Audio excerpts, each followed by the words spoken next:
Hello everyone, welcome to Sanmarga classes. ಚತುರ್ಭುಜಗಳ ಪರಿಚಯ ಅಧ್ಯಾಯದ 46ನೇ ಪ್ರಶ್ನೆಯನ್ನ ಗಮನಿಸಿ. ಕೆಳಗೆ ಕೊಟ್ಟಿರುವ ಚಿತ್ರದಲ್ಲಿ ABCD ಒಂದು ಸಮಾಂತರ ಚತುರ್ಭುಜವಾಗಿದೆ. X ಮತ್ತು Y ಕೋನಗಳ ಅಳತೆಯನ್ನ ಕಂಡುಹಿಡಿಯಿರಿ. ಸೊ ಇಲ್ಲಿ ಒಂದು ಕರ್ಣದ ಭಾಗಗಳು 3x-1 ಮತ್ತು 2 ಇಂಟು x+1 ಆಗಿದೆ. ಇವುಗಳೇನಾಗಿರುತ್ತೆ, ಪರಸ್ಪರ ಸಮನಾಗಿರುತ್ತೆ. ಸೊ ಹಾಗಾಗಿ ನಾವು 3x-1 is equal to 2 into x+1 ಅಂತ ಬರಿಬೋದು. ಸೊ ಇವುಗಳು ಸಮ.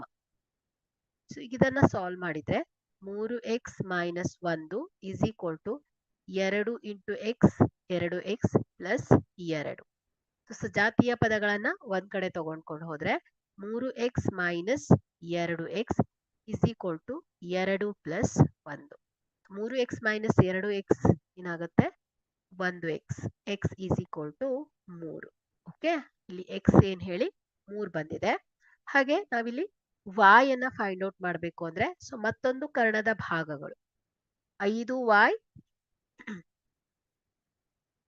ಪ್ಲಸ್ 1 ಹಾಗೆ 6y ಮೈನಸ್ 1. ಓಕೆ, ಸೊ ಇವು ಕೂಡ ಸಮನಾಗಿರುತ್ತೆ. ಸೊ 6y ಮೈನಸ್ 5y ಸಜಾತೀಯ ಪದಗಳನ್ನ ಒಂದ್ ಕಡೆ ತೆಗೆದುಕೊಂಡು ಹೋದಾಗ so 1 plus 1. So 2 is equal to 6y minus 5y ಅಂದ್ರೆ y ಆಗುತ್ತೆ. So y is equal to 2 ಬರುತ್ತೆ. ಓಕೆ, ಹಾಗಾದ್ರೆ ಇಲ್ಲಿ x ನ ಬೆಲೆ 3, y ನ ಬೆಲೆ 2 ಆಗಿದೆ. Thank you.